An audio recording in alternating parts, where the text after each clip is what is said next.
Y nosotros ahora seguimos con María Urruzola. Muy bienvenida. ¿Cómo estás? Un placer tenerte aquí en el programa.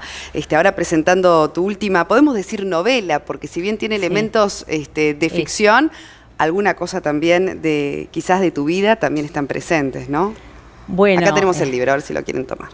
El silencio. En realidad, digamos, está basada en hechos reales que ocurrieron en mi familia, pero no en mi vida, en mi familia española durante la Guerra Civil en España, o sea que yo no estaba allí.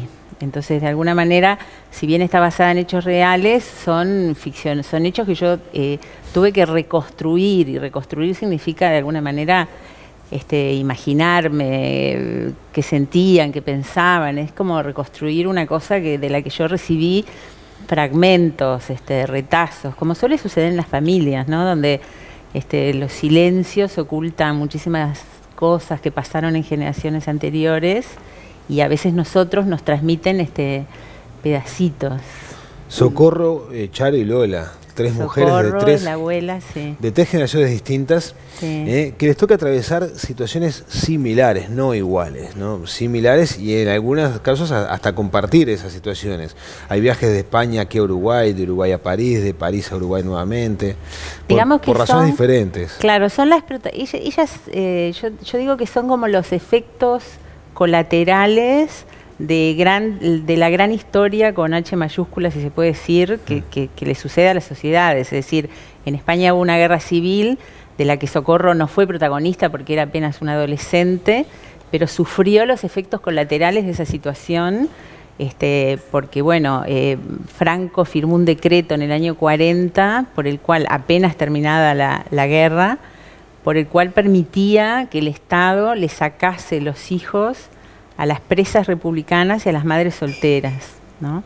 A partir de ese decreto, bueno, los especialistas dicen que en la inmediata posguerra, o sea, durante la guerra y en la inmediata posguerra, robaron, porque de alguna manera se los sacaban a la fuerza y los vendían, más de 30.000 niños, pero esa práctica se siguió, digamos, estaba en manos de la Iglesia era la que la llevaba a la práctica.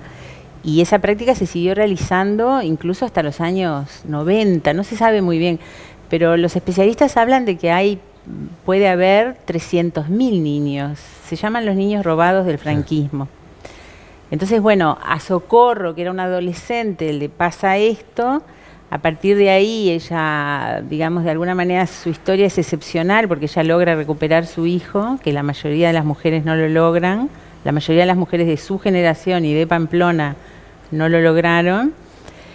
Y luego de ahí se viene a América, como tantos emigrantes que vienen porque escapan del hambre, porque escapan de la persecución, es decir, escapan de diferentes cosas. Bueno, Socorro tal vez escapa de una España cerrada, moralista, represiva y regresiva moralmente, y se viene a América. Y en América empieza una nueva vida, solo que también América se ve convulsionada. Exacto, 30 años después caen las dictaduras, y entonces es la generación de los hijos de Socorro que se van al exilio, y en el exilio nace una nueva generación.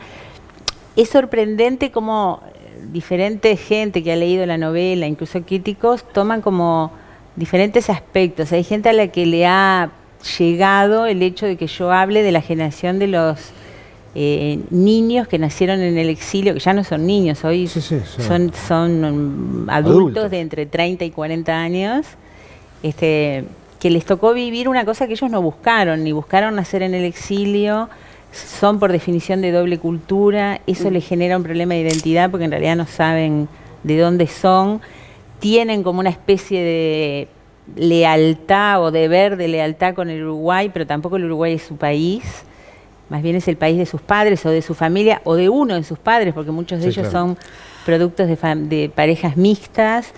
Entonces, bueno, es una generación de la que tampoco se habla mucho Y quizás tú lo abordás, por lo menos a través de la ficción, de una manera distinta, ¿verdad?, a la que se ha abordado hasta el momento. Ahora, es bien interesante porque vos, con la justificación de estas 3 mujeres, de estas 3 generaciones, si tenemos también que generalizar a distintas familias en Uruguay, ¿no?, que han vivido eso, desde los españoles que llegaron hasta acá por esa circunstancia, después los que se fueron. ¿Qué encontrás en común, digamos, en lo humano, entre aquellos que huyeron quizás del franquismo, de la Guerra Civil Española, y después los que se tuvieron que ir de acá y rearmar sus vidas, por ejemplo, en Francia, o alguno de los destinos que vos planteás, y en otros países de Europa? Creo que como experiencia, claro, no humana, entre los que vinieron y después los que se tuvieron que ir. Creo que hay un denominador común de todas aquellas generaciones que sufren los avatares de lo sociopolítico, por llamarlo de alguna manera, y por eso se llama el silencio la novela. Es que a la gente le cuesta mucho transmitir los dolores y los sufrimientos. En términos generales, lo sabemos por los sobrevivientes del Holocausto, que les cuesta mucho hablar en primera persona. Cuando la gente sufre experiencias traumáticas muy extremas, después le cuesta mucho contarlo, le cuesta mucho transmitirlo. Eso sucede en todas las familias, en todas las generaciones. Hay como un pudor del dolor. Es decir, no es que uno... Bueno, acá ha pasado con los presos y con la gente... No sé, ahora hay una denuncia que hicieron 28 mujeres sobre las violaciones repetidas y sistemáticas que sufrieron durante la dictadura, y les llevó 30 años poder ponerlo en palabras y decidirse a hacer una denuncia, cuando en realidad fueron usadas durante la dictadura como esclavas sexuales, ¿no? Repetida vez. Y bueno, es muy duro eso, ¿no? Poner en palabras. Y también porque hay como un denominador común de que yo supongo que las diferentes generaciones se preguntan qué necesidad de transmitirle al que viene después, al hijo, al nieto, si ahora la situación está bien, ¿para qué hacerlo sufrir? O cómo le decís al que viene después los dolores que tú pasaste, los desgarros. Y eso se terminan convirtiendo en secretos, ¿no? Los famosos secretos de las familias. Eso se termina que después hacen mucho daño, ¿no? También esos silencios. Bueno, te van lacerando también personalmente, íntimamente, ¿no? Sí, porque aunque tú no lo pongas en palabras, lo pones en actos. Si a ti hay cosas que te dolieron, hay cosas que te afectaron profundamente, aunque tú no digas nada, tú vas a actuar en función de eso. Entonces tus descendientes van a interpretar tus actos, o sea, porque, digamos, los niños se crían con lo que escuchan, pero sobre todo con lo que ven. Entonces sí, los silencios de la familia, en toda familia hay un hijo ilegítimo del que nadie habla, en toda familia hay un ascenso social vergonzante porque hay algún negocio económico no muy claro, en toda familia hay alguna traición. Yo daba clases en la Escuela de Cine de Cinemateca y una vez invitamos a un gran guionista de telenovelas que se llama Fernando Gaitán, que es el que hizo Betty la Fea, y una telenovela anterior que también fue un éxito mundial, que se llamó Café con aroma a mujer. Sí, claro. Ahí va. Y entonces, bueno, pensamos que no nos iba a aceptar, pero aceptó encantado y vino a dar una clase, y dio una clase en la ECU sobre cómo hacer un guión de telenovela. Y entonces él decía que en realidad el modelo era siempre el mismo, que estaba basado en los grandes clásicos de la literatura, o sea, el amor, Romeo y Julieta, El amor imposible, El avaro, Cumbres borrascosas, no sé, nombró como las 8 o 10 grandes obras, y los 8 o 10 grandes secretos que en toda familia siempre hay. Y entonces él decía, ustedes busquen los chicos en su familia porque los van a encontrar. En todas las familias esos hechos, o porque son dolorosos, o porque son vergonzantes. Claro. Y no tiene por qué remitirse quizás a esa familia directa, sino, bueno, empezar, ¿no?, a hurgar en el pasado también. En la presentación del libro estuvo Marcelo Viñar, que es un psicoanalista, bueno, acá todo el mundo lo conoce, muy prestigioso, y él decía que la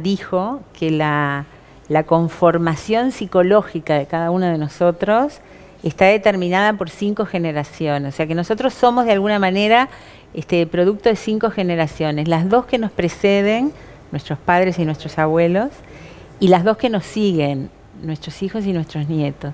Que esas 5 generaciones son las que de alguna manera explican nuestro nuestro universo psicológico y afectivo. Bueno, María, más allá de lo que recién decías de investigar en nuestra propia historia, en nuestro propio entorno, y lo que tú te imaginaste para saber qué sentían las mujeres de esta historia, hubo que también hacer cierta investigación periodística, ¿no? Sí. Y eso también te demandó, porque más allá de lo que sentís vocacionalmente, debe haber sido también un esfuerzo intenso. Sí, en realidad, gracias a las nuevas tecnologías, nosotros ahora podemos, ustedes lo saben, ¿no? Todos nos metemos en Google y le preguntamos a Google. A mí lo que me permitió la investigación que yo hice sobre todo esto que sucede en España, lo que me permitió fue, de alguna manera, entender lo que había pasado en mi familia, que yo no lo entendí, no lo entendía. Durante muchos años yo me preguntaba cómo era posible que hubiese habido tanta crueldad. No lograba entenderlo. Cuando pude investigar y existió Internet y existió Google y se empezaron a digitalizar los archivos, porque, digamos, para todo esto yo leí desde casos judiciales, archivos de prensa, periódicos del periodo de la Guerra Civil Española. Si eso hace 20 años hubiese sido imposible. Ahí me di cuenta que en realidad había sido un fenómeno social, o sea que en definitiva logré poner el caso que había sucedido en mi familia, logré ponerlo en un marco más general de lo que había pasado en España. Y en realidad sabemos que pasó en muchos lugares de Europa. No hace mucho se estrenó una película que se llama Filomena, del caso de una... Impresionante la película, yo la vi. Y sí, del robo de bebés. Del robo de bebé en Irlanda, totalmente. Que en realidad el modelo fue el mismo. A través de la iglesia se robaban los bebés para venderlos en adopción. Y eso sucedió en muchos países del mundo. Entonces, digamos que sí, la investigación me permitió entender mejor lo que había pasado en mi familia, me permitió darme cuenta de que era una historia excepcional. O sea, el hecho de que Socorro, la protagonista, haya recuperado a su hijo, en realidad fue la excepción, no la regla. Muy interesante, María. Acá está entonces el libro, muchas gracias por haber venido y hay que leerlo ahora para adentrarnos con este preámbulo que les acabamos de dar. El silencio, María Brusola, muchas gracias. Muchas gracias por la visita.